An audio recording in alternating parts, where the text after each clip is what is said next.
No Caitlin Clark. No problem? That's exactly what the Washington Mystics assumed heading into their preseason showdown with the Indiana Fever. But instead of proving they could win with skill, they took the coward's route. Rookie Kiki Iriafen decided her big entrance into the WNBA would be shoving veteran Sophie Cunningham to the floor, a cheap shot in a meaningless preseason game. No play, no ball, just straight-up disrespect. They thought without Clark, the Fever were weak, but what they did was poke the wrong dog. Didn't do a thing but become a non-factor. No, Kiki didn't play a good game. I saw her stats.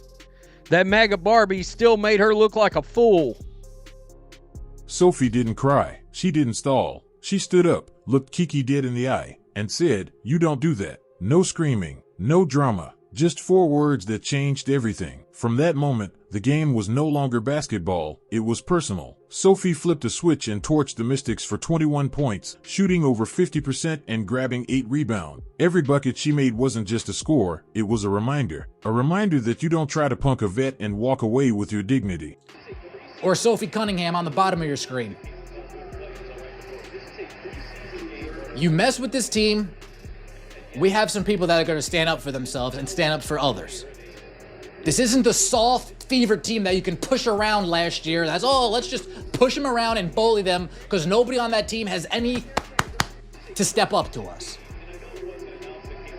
Don't worry. We took the offseason seriously. While you guys were playing dilly-daddle over there in Miami, we were taking the offseason serious, putting together. And the worst part? Kiki smiled after the shove, like she'd done something worth bragging about. Imagine being a rookie and thinking a dirty hit earns you stripes. It wasn't confidence, it was arrogance. The Mystics bench watched it unfold with smug grins, convinced they were sending a message. But the message they actually sent? That they were desperate, classless, and completely unprepared for the fire they just lit. Are we going to... Sophie Cunningham, let us all know we are in good hands. She brought the energy. She brought the defense. Lexi Hull brought the energy. What they didn't expect was Sophie Cunningham turning into the game's most dangerous weapon. With Clark out, the Fever looked lost early with bricks, missed layups, bad defense. It should have been the Mystics' game to steal, but instead, Sophie took over. She didn't just score, she commanded. Her presence lit up the team. She passed, rebounded, defended, and dragged the Fever back into the fight. She became the floor general the Mystics never saw coming. Watch you guys bullshit. They didn't come to watch you guys drag ass. Let's play some defense and let's get it together offensively. There were a few possessions back to back. We're full court pressing, forcing turnovers. Full court pressing, forcing turnovers. Sophie Cunningham let me know that when Caitlin Clark is going to be on the bench during this season, Sophie has us in good hands. Coach Stephanie White said it best, Sophie's a dog, a competitor, a spark that raises everyone around her. And it showed. The moment she stepped on the court, the Fever played like a team with something to prove. Kelsey Mitchell, who couldn't buy a bucket early, started feeding off Sophie's energy. Suddenly, the passes connected, the shots dropped, the crowd got loud. The Fever turned a slow collapse into a stunning comeback. Once, I'm just a girl, but I only play WWE with my sister, so chill. And obviously while posting a clip of that. And people don't realize, I'm pretty sure Sophie Cunningham is a black belt in Taekwondo. It is a interesting... But the biggest disgrace came after the final buzzer. After losing to a Clark-less team carried by the very player they tried to bully, the Mystics refused to shake hands. No sportsmanship, no basic respect, just walked off like sore losers who couldn't handle the heat they provoked. It was the final act of an embarrassing display that started with a shove and ended with exposed pride. And it gets deeper. The Mystics are owned by Sheila Johnson, the same woman who publicly dismissed Caitlin Clark's Time magazine honor. The same woman who's built a reputation on stirring the pot, not celebrating talent. That toxic mindset? It's filtered all the way down to the court. The Mystics didn't just act out of frustration, they acted on orders, like players following the lead of an owner with a personal agenda. This wasn't a one-off incident. It was the symptom of a culture problem. He owned their asses on the court yesterday, all right? And it is what it is, 21 points, I think 8 boards. I mean, she played a hell of a game. Social media caught on fast. Fans weren't fooled. Comments rolled in, no class, bad leadership, dirtiest team in the league. And honestly, it's hard to argue. While Sophie Cunningham and the Fever showed what real grit looks like, responding with poise, toughness, and actual basketball, the Mystics showed nothing but ego and entitlement. They tried to win with brute force, got embarrassed, and still walked off like they were the victims. Random thrown to the ground. Maybe I need to hit the weight room. That was not a good look. But she had my back, and I think that's what it's all about, right? I think we have a huge target on our backs. I don't think that's a secret. And so making sure that our locker room's like this, and that'll naturally flow onto the court. And I think you guys saw that today. And that shove was supposed to break Sophie. Instead, it became her fuel. The Mystics came in overconfident, cocky, and ready to bully. They left humiliated, exposed, and with no handshake to offer. And now, the league is watching. Because if this is the direction the Mystics are heading, driven by arrogance, fueled by personal grudges, then they haven't just lost a game. They've lost the respect of fans, players, and anyone who still believes in what this sport should stand for. And that's a legacy no scoreboard can fix. I'm just a girl, but I only play WWE with my sister, so chill. And obviously while posting a clip of that. And people don't realize, I'm pretty sure Sophie Cunningham is a black belt in Taekwondo.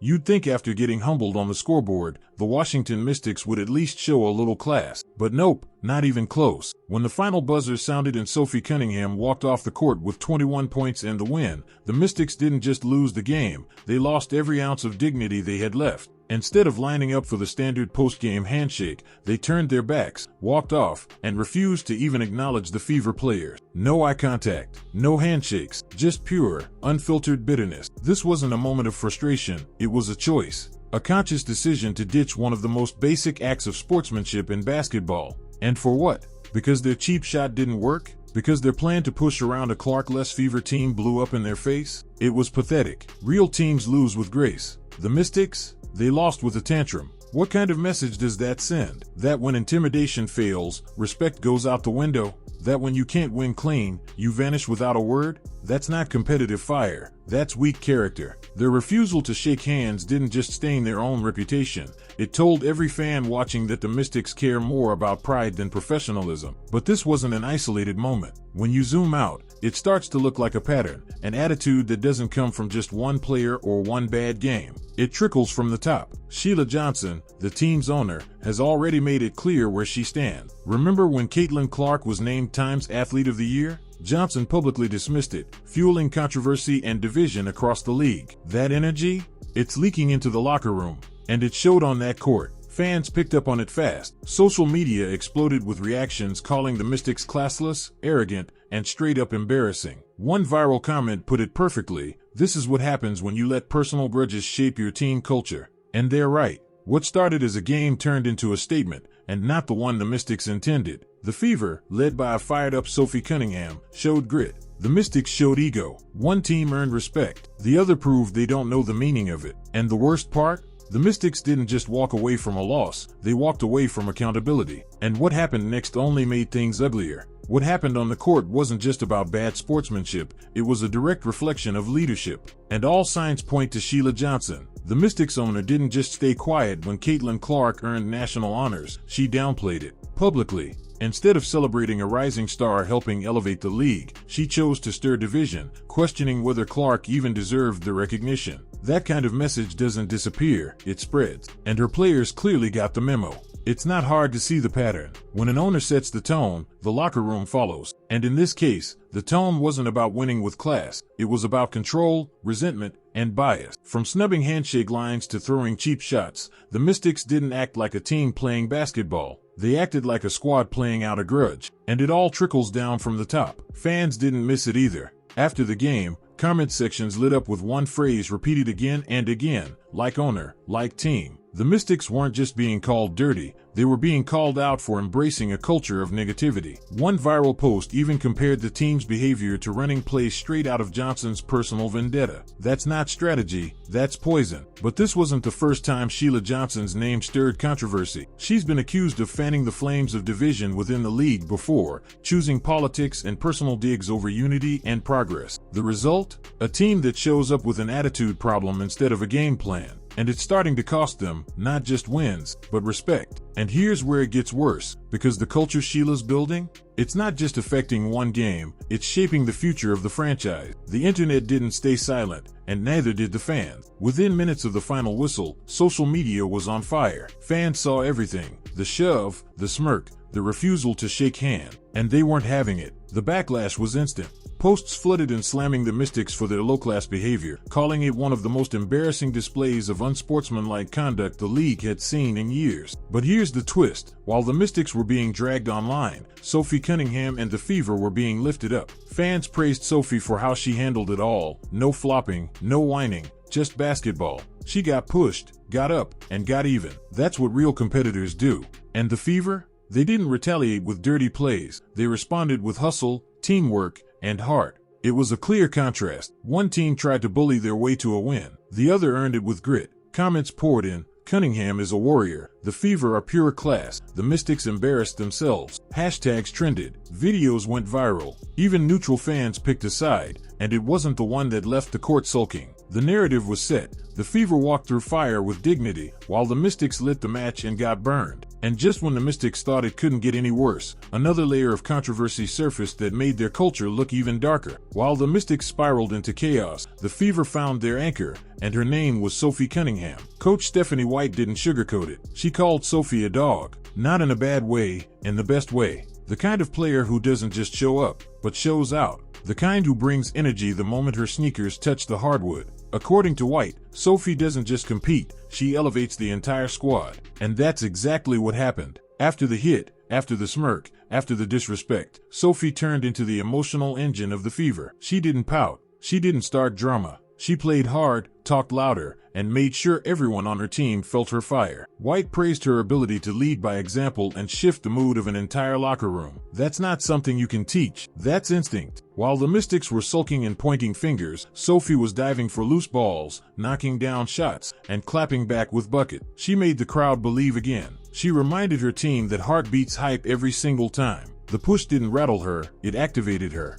And what came next only proved that leadership matters more than headline. While the Mystics unraveled, the Fever found their spark, and her name was Sophie Cunningham. Coach Stephanie White didn't hold back. She called Sophie a dog, not in a loud, showboating way, but the kind of player who fights for every possession, leads by example, and makes everyone around her better. That's a title you earn, not one that's handed out. And Sophie earned it the hard way, by taking a cheap shot, standing her ground, and putting on a clinic. White praised more than just her stats. She pointed to Sophie's energy, her voice, her presence. The second Sophie checked in, the entire team shifted. What started as chaos turned into control. That's not by accident. That's leadership. She didn't wait for someone else to take charge, she was the charge. While the Mystics hid behind fake toughness and petty drama, Sophie kept the Fever locked in and fired up. It wasn't just about scoring. Sophie set screens, called plays, talked on defense. She was everywhere. Her hustle wasn't for show, it was contagious. Teammates fed off her energy, and suddenly the Fever looked like a team with purpose again.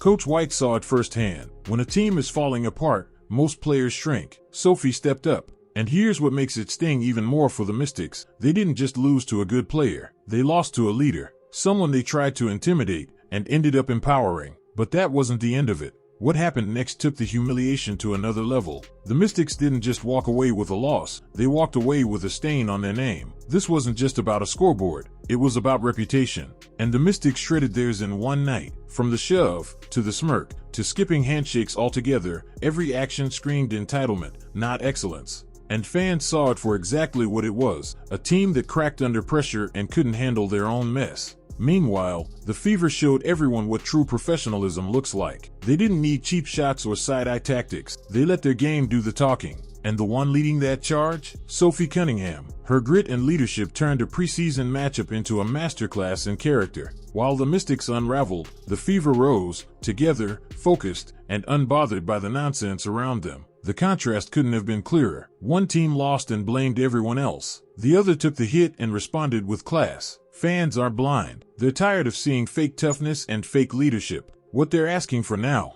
more of what the Fever gave. More fire, more heart, more basketball, less drama. And if the Mystics don't change their culture fast, this one game might haunt them all season long. Because once respect is lost, it's hard to earn it back. Thanks for watching.